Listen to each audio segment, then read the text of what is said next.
Special thanks to Horizon Therapeutics for sponsoring the Special Fathers Network Dad to Dad podcast, working tirelessly to research, develop, and bring forward medicines for people living with rare and rheumatic diseases. Discover more about Horizon Therapeutics' mission at horizontherapeutics.com.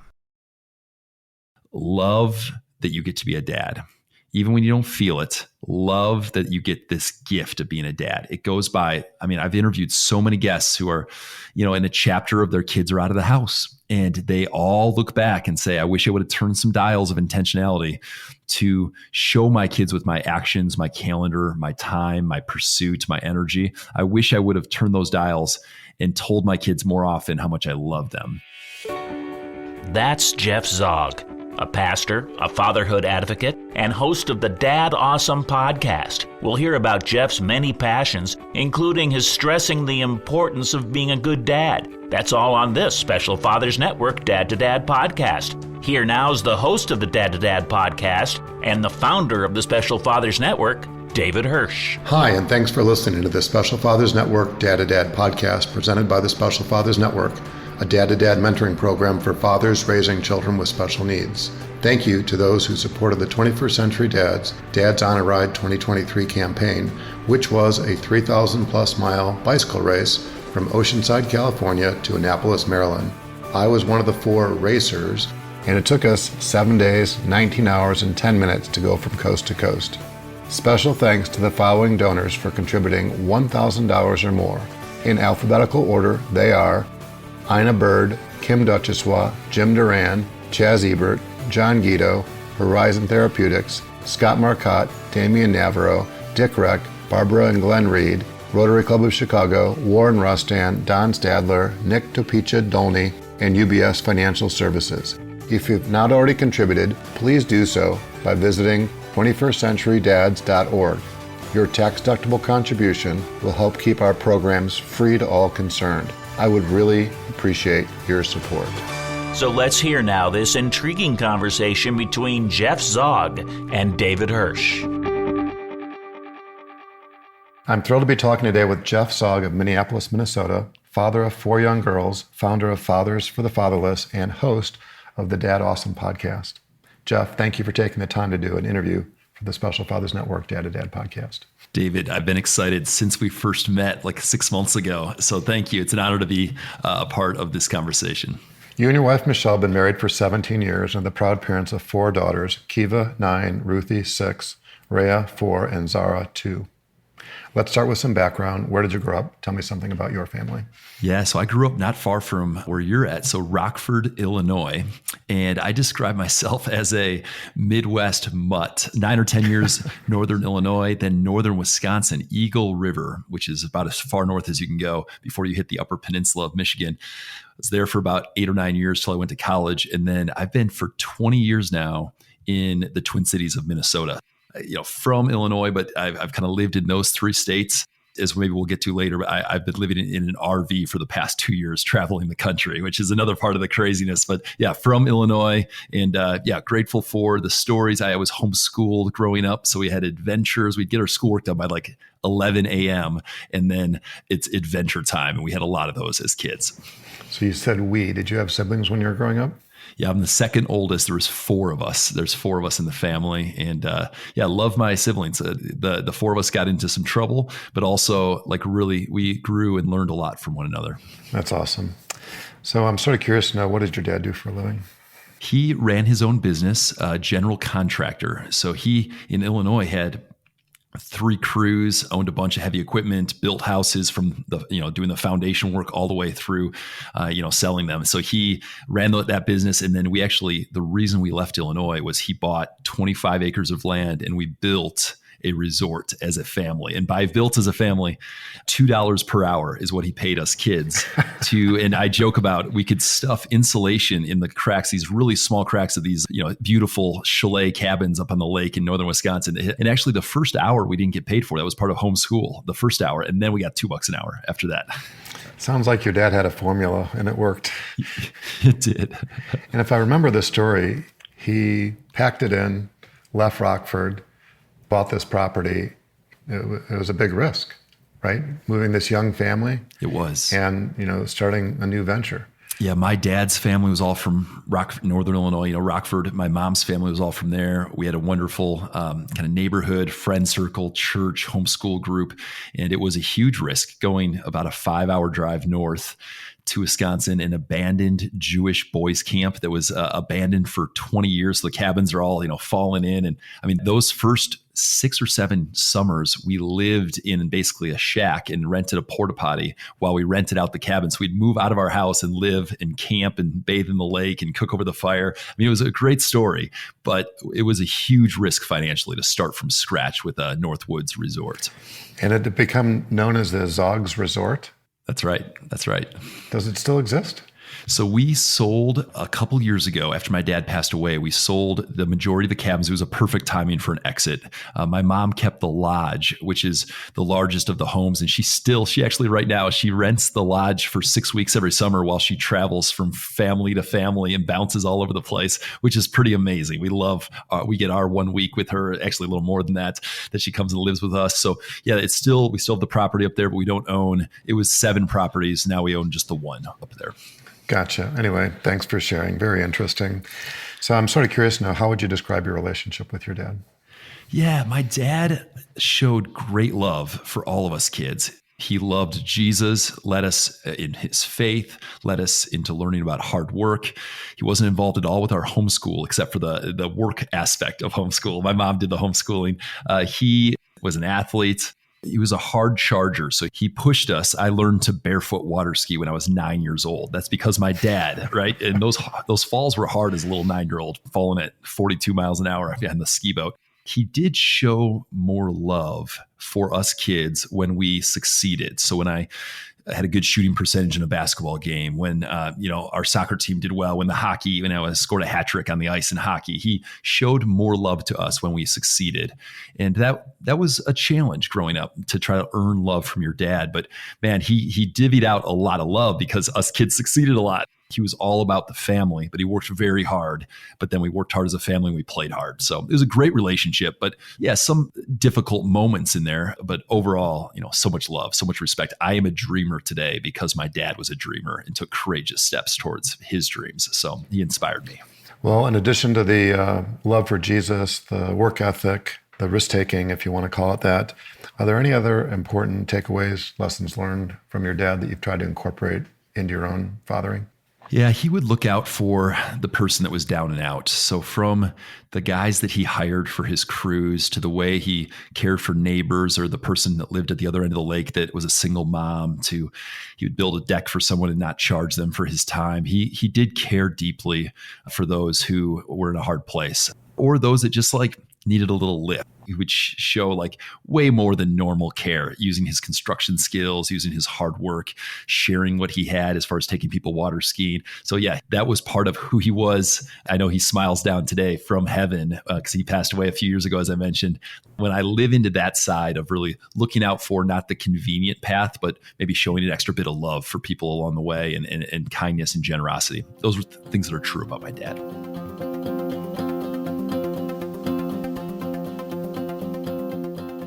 I lost my job 6 weeks before our first child was born. So here I was with no job, pregnant, and my pastor still knocking saying, you should come be on staff. But I said yes. And the very first day, this first Sunday I was a pastor, I missed church my first Sunday because my daughter was born that morning. She was born my very first Sunday. So to the day of my first Sunday pastoring, I was so thankful. 7 years of being a vocational full-time pastor for this church. I learned so much. I love serving on the team. I love seeing what God did there. Yeah, well, thanks for sharing. We're going to circle back to Fathers for the Fatherless and DadAwesome, because I know that that's your full-time focus. But I'm sort of curious to know, how did you and Michelle meet? So I returned from class. I was at Bethel College there in St. Paul, Minnesota, returned from class. I was a junior, came back to my townhouse. I had 6 roommates. And she was sitting in my living room waiting for me when I returned from class. She's young. She's a freshman. She's hanging out with my roommates in our living room. I met her briefly. As soon as she left, I started asking follow-up questions. Who is she? How do you know her?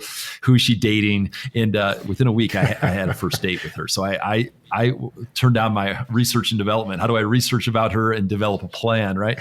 And she said yes. And actually, she thought I was calling to ask her to go on a date with one of my other roommates, because sometimes you put together roommate dates and find each other dates. And about halfway through the phone call, I was like, no, I'm your date. Like, I'm calling for myself.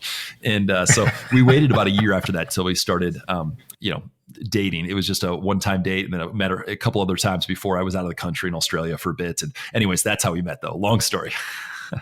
I love it. Thanks for sharing. So, as you know, most of the interviews that we do for the Special Fathers Network Dad podcast have to do with special needs. And I'm wondering if there's any connection directly or indirectly to the world of special needs.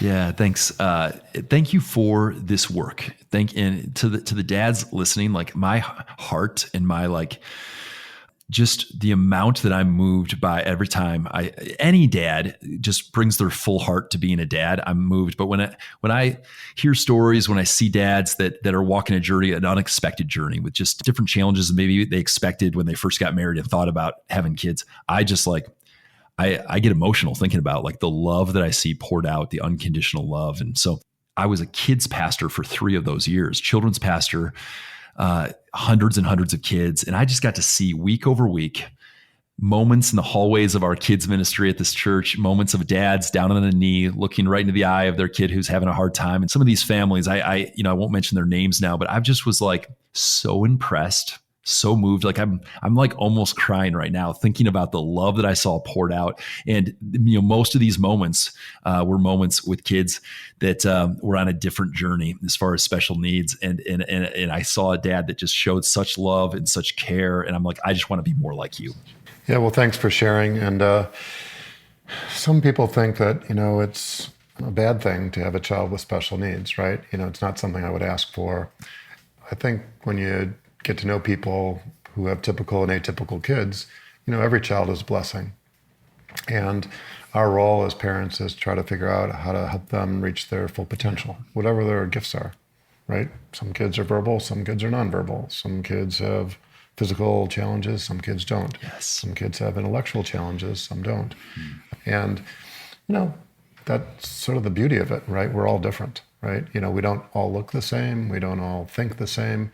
And I think that one of the challenges of parenting is trying to sort of solve the puzzle, if you will, right? Each one of our kids is a puzzle. And if you give every one of them the same thing, you're not likely to have succeeded, right? Because we all need different things, right? We all have our own strengths and weaknesses. So thanks for the observation you made about the parents of special needs children. What I'd like to do is focus on, first, Fathers for the Fatherless. What's the backstory, and how has that come into being? The backstory is that for years, I heard about these cycling or running events that raise money for different causes. And I always kind of rolled my eyes, always kind of was like, these people just love to ride their bikes and they're saying it's for a cause. And they're giving a tiny sliver to the cause, but they're just out riding their bikes across the country or riding their bikes from Minneapolis to Chicago. I really did, even our primary partner that we serve, I rolled my eyes thinking, come on, the real work is different facets. It's not through doing cycling challenges and biking events. And then after about a year of leading DadAwesome, the intentional fatherhood side, I realized there's just a lot of men that need to be invited into a challenge. And sometimes that challenge does not look like getting on a plane and going to another country, or that challenge isn't always, hey, I'm going to be a one-to-one mentor of a child that doesn't have a dad. Sometimes the challenge actually needs to be smaller, bite size, so one-time event, and something with other men that is epic and hard, and it requires grit and can be celebrated. And so it was actually one day at church, the idea leapt into my heart. I believe it was from the Holy Spirit, it was from God, to invite men into action to do a hard thing. I didn't know what it was. As I started to think about it, though, a 100-mile bike ride came, and I only biked 40 miles was my longest ride at the time. So it's not like I had any experience. And so we, the first year, 5 years ago, had 26 guys say yes to riding 100 miles on behalf of the fatherless. And we did it on Father's Day weekend up in Minnesota. And we were like, could we raise $10,000? What we found is it takes about 3 months to train for a century bike ride. perfect amount of time to really form some great friendships. So none of our rides are solo rides. Every guy is put into a ride team. So Fathers for the Fatherless, from day one, you're on a ride team. We ride the same pace. It's not a race. And we ride often a road with a big enough shoulder to ride too wide. And you're having a conversation with the guy next to you without looking them in the eyes. So David, the two of us could sit for a cup of coffee and we could have a hour and a half conversation right across the table. A lot of guys aren't wired that way. A lot of guys want to look forward and to focus on their bike, not to focus on the guy next to them. In the heart level the connection goes so much deeper. So that first year, a dozen of those guys said it changed everything about local church. Now they walk into church, they spot other guys on the team. We shared this experience together. Many of these guys said, hey, I now approach fatherhood different because my heart's been broken for the fatherless. I learned about these partners that we raised money for, and it's actually changed how I show love to my kids because I was a part of this mission. Many of these guys, it was the hardest thing that they had done since becoming a dad. And at the first couple of years, we required it was just for dads. That changed a few years in. We said, hey, anyone who is a man 18 years and older can be a father figure, and they can step in and be a father for the fatherless by doing this ride. So it's open to all men now, the bike rides. And now it's gone beyond bike rides to bike rides, triathlons, Spartan obstacle course races. We did a trail run. We're still talking about 100 holes of golf in one day. We haven't done that one yet. But the heartbeat, though, was like, how can we do a hard thing in sight of our kids? So my little girls got to see their dad do a really hard thing, cheer for me, but they knew it was for a cause. It wasn't just for my checklist of, I want to be a guy who can do hard things and race and complete. I did a team thing for a direct cause of helping kids that don't have a dad. And we raise money for local and global partners.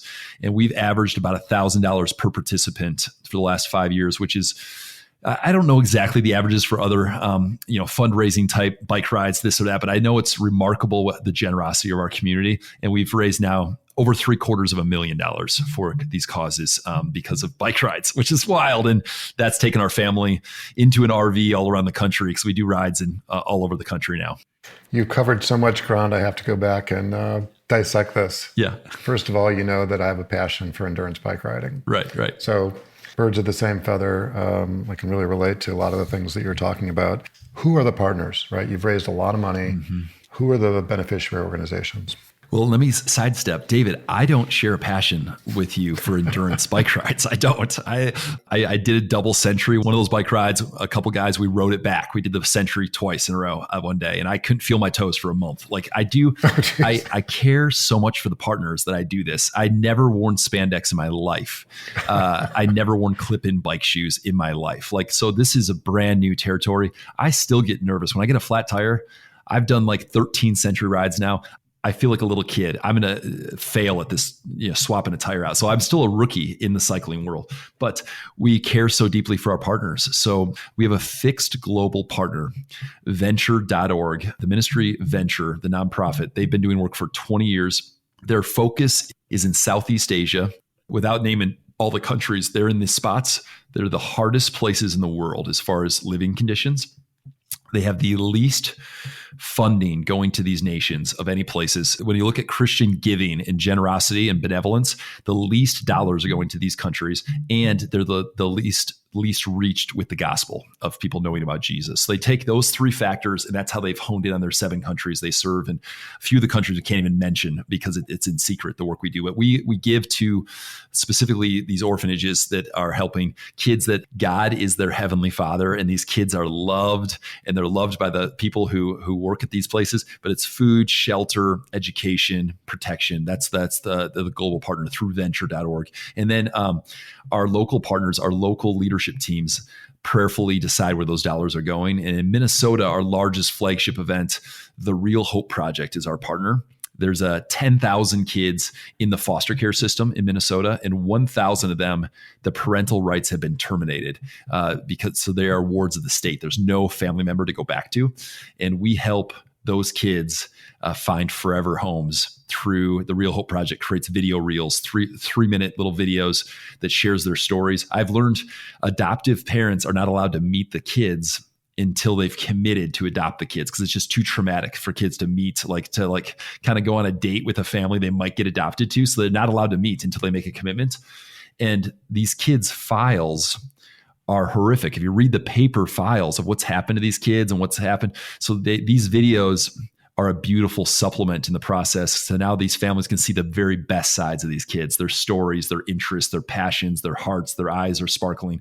And these videos now have gotten 130 kids have been adopted into forever homes because of the Real Hope Project. So we fund the creation of these videos and these kids getting adopted.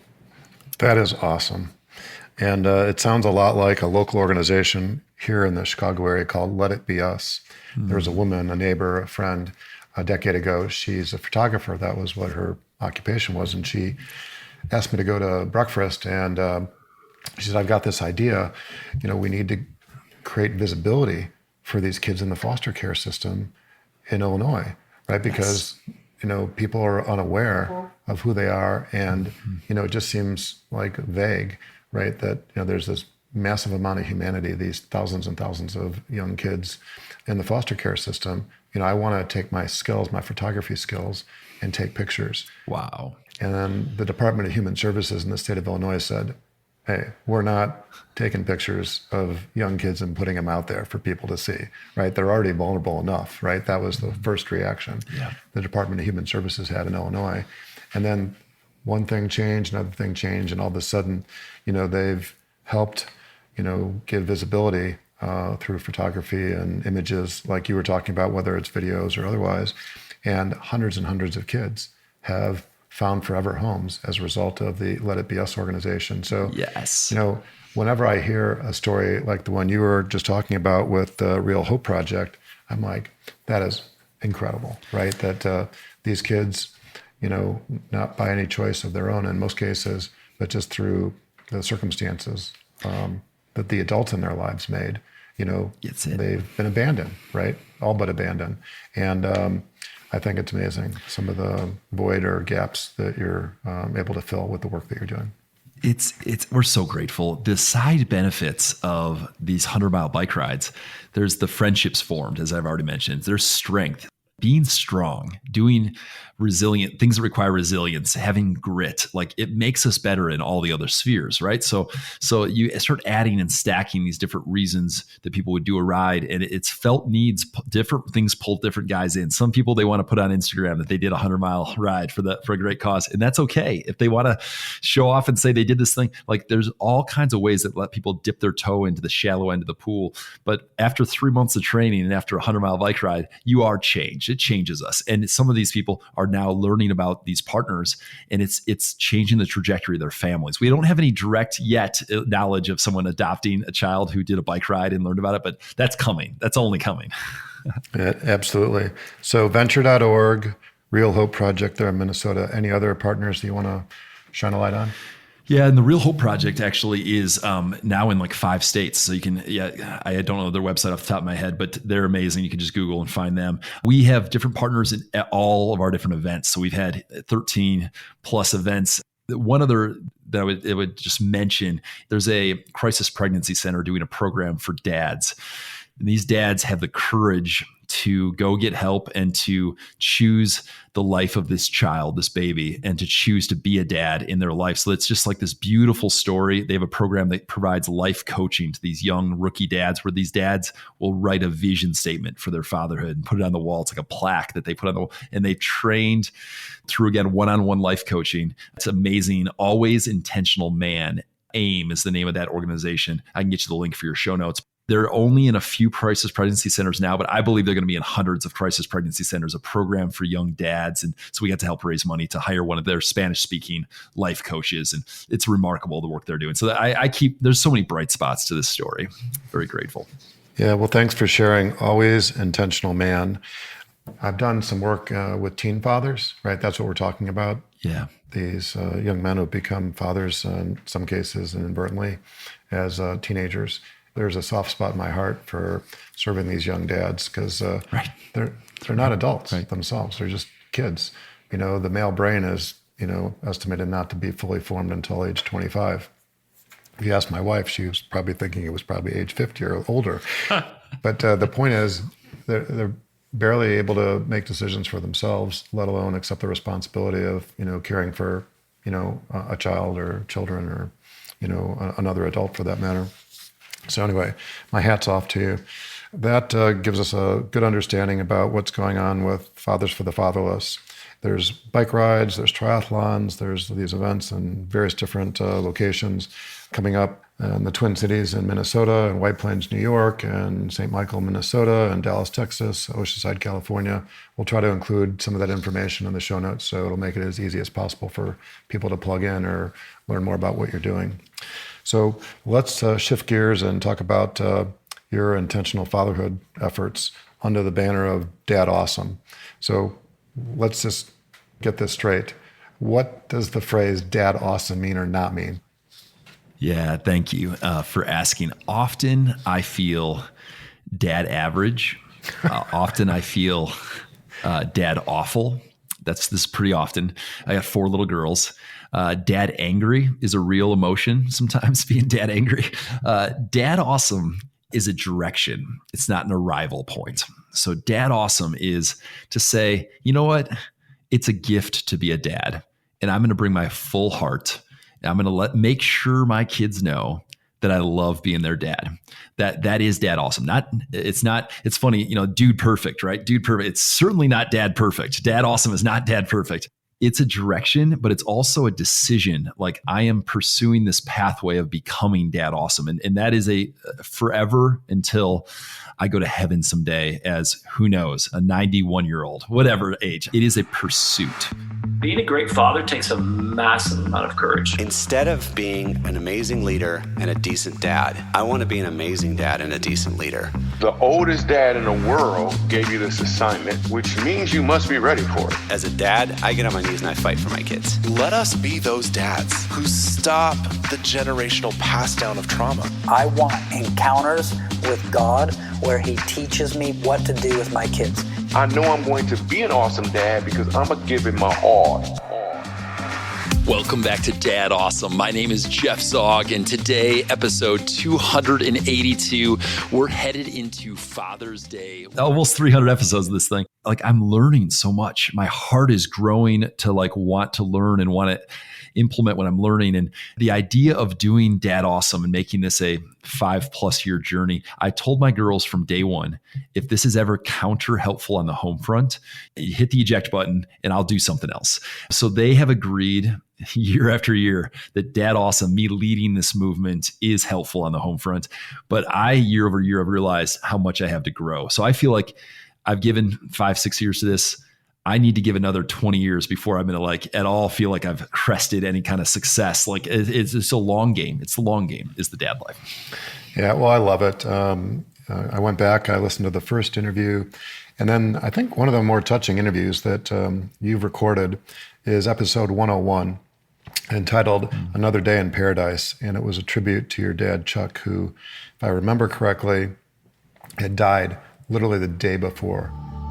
This is episode 101 of DadAwesome, and my name is Jeff Zaugg, and I have decided to dedicate this episode to my dad, Chuck Zaugg. Just yesterday morning, my dad, Chuck, went home to be with the Lord. He is now in heaven. He moved from paradise, the beautiful paradise of the North Woods of Wisconsin, up in Eagle River, to perfect paradise with his heavenly Father in heaven. And I decided to change the plan for today. So the original plan was to start kind of a recap. Yeah, I am so thankful. The first 100 weeks of DadAwesome were the last 100 weeks of my dad's life here on earth. I published episode 1, and the next day he rushed to the hospital and learned that he had brain cancer, lung cancer. So bad news. He was in the hospital for almost 2 weeks. He actually, in the hospital, watched the first 2 episodes because they were on YouTube. The first few episodes were on YouTube. He watched them from the hospital bed, him being my dad, watching me deploy this little experiment around intentional fatherhood that I called DadAwesome. And I spent so many drives from Minnesota up to northern Wisconsin to be with him the whole journey and talking about the dreams that I had and the risks that it would be for our family to go full time into this. He processed all this out with me. I pressed in and he pressed in with me. And we experienced such a beautiful last 100 weeks of his life that it was pretty easy to reflect and just turn on the microphone and just do a one take. This is my dad and his life and celebrate him. Was actually it was emotional. I'd lost him the day before, but it felt so effortless that's just who he was. And that's who I was in that 100 weeks leading up. So it just came out, and grateful that you listened though. Thanks for checking that episode out. Yeah, well, I know that we're not supposed to be envious of other people, but as I remember listening to that, I'm envious of the relationship that you shared with your dad. I'm envious of the way that you were able to eulogize him through this podcast. And I remember that there were 10 things you said. I want to be like my dad. These are the 10 things I want to be like my dad. Yeah. And it just seemed like you were saying so natural. I don't know that it was effortless, but they were very poignant, right? And for anybody who's listening to this podcast, I would strongly recommend that you go back and listen to episode 101 of the DadAwesome Podcast. It's very moving. And one other thing that I remember about it was that you used the term shiny eyes, and the shiny eyes that your dad had. Yeah. It was amazing. Yeah, just to go a moment on that, thank you for pointing it out. I was inspired by a TED Talk about having shiny eyes. A classical music professor years and years ago, before I started DadAwesome, did this talk. If the people around you, if their eyes aren't shining, you should be aware. Maybe it's because your eyes aren't shining, because it's contagious. Like, my dad, Chuck, he raised a family of kids with shiny eyes that had big dreams, like they experienced love and got to go love other people and chase. My little sister played in the Olympics in Vancouver and the hockey team. There's big success, but there's also we bring our full hearts to where we're at. And that's my dad. And I want to be that kind of dad who, when I look to my 4 little girls, their future husbands someday, I want to see shiny-eyed people around me. And the only way I can do that is to bring my full heart and to truly love being a dad versus grumble my way, complain my way through. So he modeled that excellently, and I received all the benefit. We'll be back with more of the conversation on the Special Fathers Network Dad to Dad podcast in just a few moments. But first, this quick message. Please help 21st century dads gather research on families raising children with special needs by having them complete the Special Fathers Network Early Intervention Parents Survey. A link to the survey can be found in the show notes. As a token of our appreciation, each person, mom or dad, who completes the survey will receive a Great Dad coin. Thank you. Now, back to the conversation. Yeah, make it fun. Gamify the dad life as much as possible, because it is a long game. And if you're not making it fun, it's exhausting, and there's no scoreboard that says you're winning. So you continue to wonder, is it even making a difference? Is it even making a difference? So if you don't make it fun, take yourself too seriously. If you call yourself a failure as a dad, it's probably not true. Just stay after it. Stay after their hearts. Stay on your knees alongside their bed to, cuddle, tell them an extra story. Keep the kitchen time fun, not yell. As soon as that dad angry starts to come up, make up a new game. It'll help the dad angry subside a little bit. Let's talk about this 2+ year journey you've been in an RV. We had invitations coming in to go lead fathers for the Fatherless events in other cities. We had an event in Colorado, an event in Philadelphia, an event in New York, an event in Arizona. So we decided to borrow an RV and to do the first 2 events. So we, in 23 days, did 4,800 miles as a family in a little borrowed RV. Our girls got super sick during the trip. It was crazy. It was so many reasons it should have gone horribly, and we should never again have set foot in an RV after that first trip. But what happened is 2 weeks later, I flew to New York to do that event alone. And if I laid them side by side, doing Fathers for the Fatherless as a family versus flying away from my little girls to go lead this thing, I'm the only staff. I had the flexibility. Our girls were homeschooled actually at that time. And so we said, let's try to lead this as a family versus do it separately. And it was kind of an empty feeling sitting with my New York team, talking about intentional fatherhood and talking about raising money to help fatherless kids, and knowing that my little girls had a long weekend without their dad, that he's gone doing this mission. So we looked for an RV, found one, rented our house, hit the road, all within 2 weeks. It was crazy. It was a wild deal. Then we hit the road, not knowing how long, and the how long has turned into 430 days of living in an RV over the last 2 years. And we've gone, 23,000 miles, and we travel and do F for F events. I do DadAwesome meetups where I gather, it's a listening tour. So I gather guys at a brewery, at a coffee shop, around a campfire, in a horse pasture, wherever. I gather guys, talk about intentional fatherhood. I don't talk, I listen, and we have a conversation. I kind of ignite some conversation, and I listen. And then I do podcast recordings as we travel. I almost tracked you down when I was coming through Northern Illinois, but it just didn't quite work. That was like a year ago. So yeah, the DadAwesome RV tour has been going strong, and we're setting sail in 5 weeks for the Pacific Northwest to do another round. This will be technically like our 4th RV tour for the organization. And Michelle and the girls all look forward to these? So this is the crazy part. They should not look forward to this. Like it's hard. And we feel like we're done with this chapter. Like we really feel like we want to be back in a neighborhood, but it's a combo of invitations. Now we own the RV. We have a string of podcast interviews and a couple events, and it's like, let's do one more. This last one was 9 months. This next one's 3 months, which makes it a little more doable. But it's funny, when you're homeless, when you've rented your house and you already have an RV, it's kind of like the momentum is, let's go again. And you see the value. The value is strong. Like every time we leave a city, which is about every 2 weeks, we're moving the RV. We write down a list of all of the ways we saw God at work. All the things were just like unexpected gratitude moments of like, oh my goodness, we saw this. So these lists have become the norm as we fill it up as a family, and we take a picture of it to digitize it. And it becomes it's a remembrance practice. And if we I use my calendar or my photos to like remember, because sometimes 2 weeks later you'll forget things you saw. But we've made lists.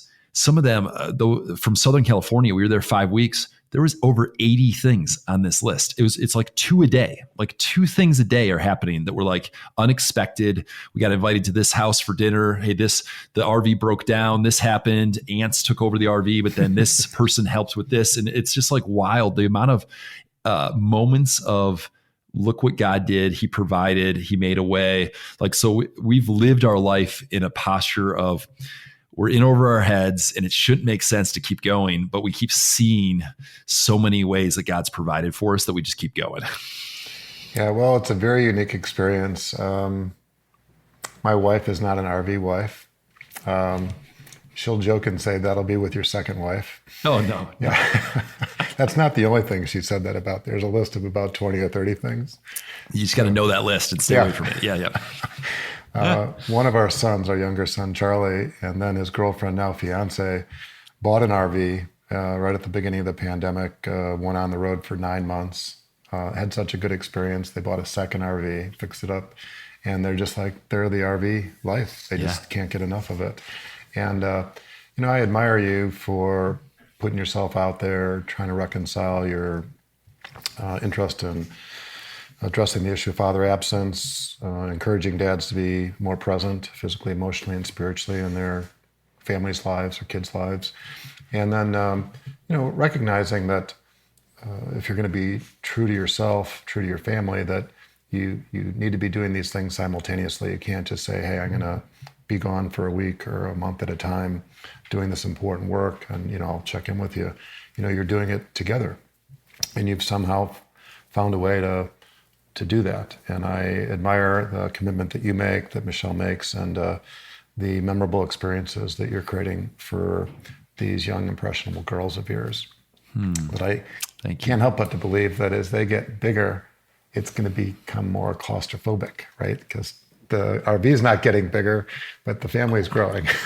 Oh my goodness. The bunk bed situation, our 2 middle daughters used to sleep head to foot on the same little twin bed. They would share and like kick each other. And that expired 6 months ago. There's no more room. They grew too big. So here's the trick. If you run out of beds in an RV, get a large king size pink sheet and just clip it to the top. So basically I made a princess castle with a $12 sheet and some clips. And now she sleeps on the floor, but because it's a princess castle, this is my second oldest, because it's a princess castle, she thinks it's the best thing ever. And she's on the floor. We ran out of beds, so she's on the floor now. I thought you were going to say you just buy a tent and the winter gets to sleep outside with dad or something like that. Okay, well, we'll have to circle back and see how this story unfolds over a couple of years. Anyway, thanks for sharing. Yeah. So I'm thinking about advice now, and I'm wondering if there's any advice that you can offer a parent, dad specifically, and whether it's with a child with special needs or not. Yeah, the framework that I mentioned, briefly is that it's how we see the dad life directly gets passed into the hearts of our kids. So if we see the dad life as a gift, this is what I admired about these dads back to when I was a children's pastor that had kids with special needs. Like I saw something in their eyes that they treasured their kids. They were not looking to other parents and saying, I'm embarrassed. I wish that my child wasn't acting this way. I could see and I knew they brought their whole hearts. They see those kids as a treasure. And that framework, I feel like, is just like, I want to keep cheering dads on for saying, man, love that you get to be a dad. Even when you don't feel it, love that you get this gift of being a dad. It goes by, I've interviewed so many guests who are, in a chapter of their kids are out of the house, and they all look back and say, I wish I would have turned some dials of intentionality to show my kids with my actions, my calendar, my time, my pursuit, my energy. I wish I would have turned those dials and told my kids more often how much I love them. So that's my encouragement to all dads, is just like, let them know that you love being their dads. Tell them, I've heard this liturgy of like, hey, do you see my eyes? And your kid says, yes, I see your eyes. Do you know that I love you? Yes, I know. Like you back and forth. So just like letting them know, man, I love you. I love that you're my daughter. I love that I get to be your dad. You can't take my love away. So it's countering some of what I mentioned. My dad showed some conditional love, loved me more when my statistics in the basketball game were strong. I try to make sure my girls know that we do hard things. I still am raising resilient daughters, but they know that love is not tied to their behavior. Man, if they had a meltdown at the store, like it has not changed my love for them at all. Like my love. So that's probably my biggest encouragement. And one-on-one time helps you amplify those moments if you get one-on-one time scheduled with your kids. So looking at your calendar, the most important thing on your calendar has names, as one of my mentors says, and those names are, and he names his kids, like those are the most important things. I'm the only dad in the world that can be a dad to these kids that, other people can be an employee, other people can run the nonprofit, can do this or that, but I'm the only one that can do that.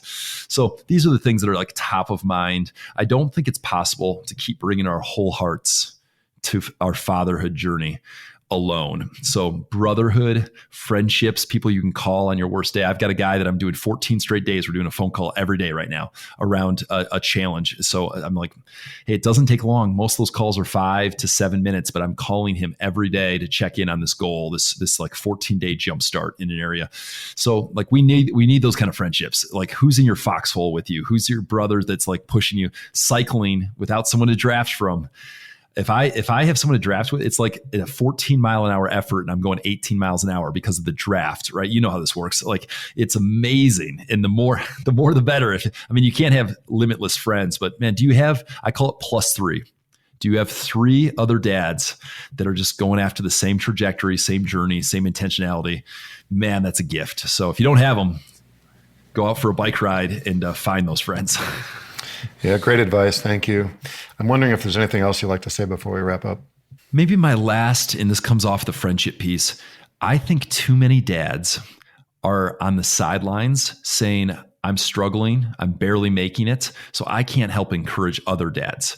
So the ripple effect of a dad saying, it's back to the +3, but a dad saying, hey, I found this book, I'm learning and growing. I'm going to invite 3 other dads to join me, and I'm going to start a little dad group. We're going to sit around the campfire and talk about it.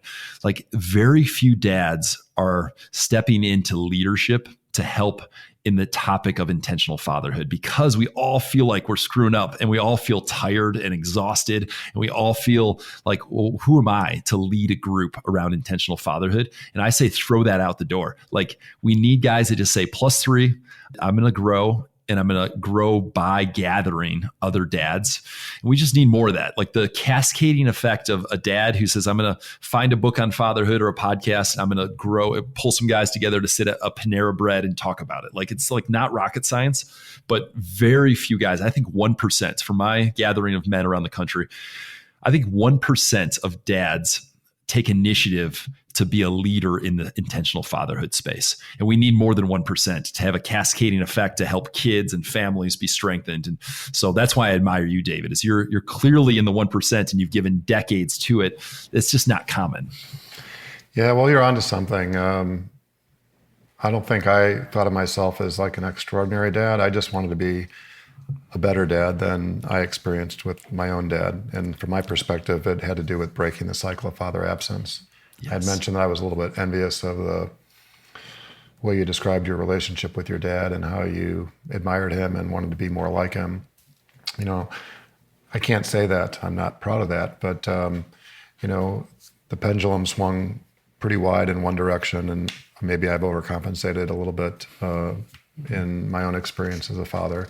But I think you're onto something as it relates to encouraging dads, regardless of what they think of themselves or where they find themselves on the journey, to err on the side of engaging, err on the side of being intentional, and don't try to go it alone, right? That's the Neanderthal way of thinking about things, right? You're going to figure it out yourself, right? And it's challenging enough to get from point A to point B in your vehicle without GPS, right? Just trying to figure it out on your own. And when you try to apply that same problem-solving approach to something more consequential, how to be a dad, in some cases, how to be a dad to a child with special needs, you're going to figure it out on your own. You're setting yourself up for disappointment, right? You're not going to bring everything you're capable of bringing, and you know, who's going to suffer? It's going to be your child, right? So if you do have the best interest of your children in mind, you know, I think being in the company of like-minded individuals, like-minded dads, you know, is essential, right? And, you know, it's not a weakness, it's a strength to be able to reach out to others and be brothers in arms, if you will, for the journey. So thanks for sharing. Yeah, that's good. So let's give a special shout out to our mutual friend, Chris Moore, for helping introduce us. Yeah, grateful. If somebody wants to learn more about your work, the podcast, the fundraisers, contact you, what's the best way to do that?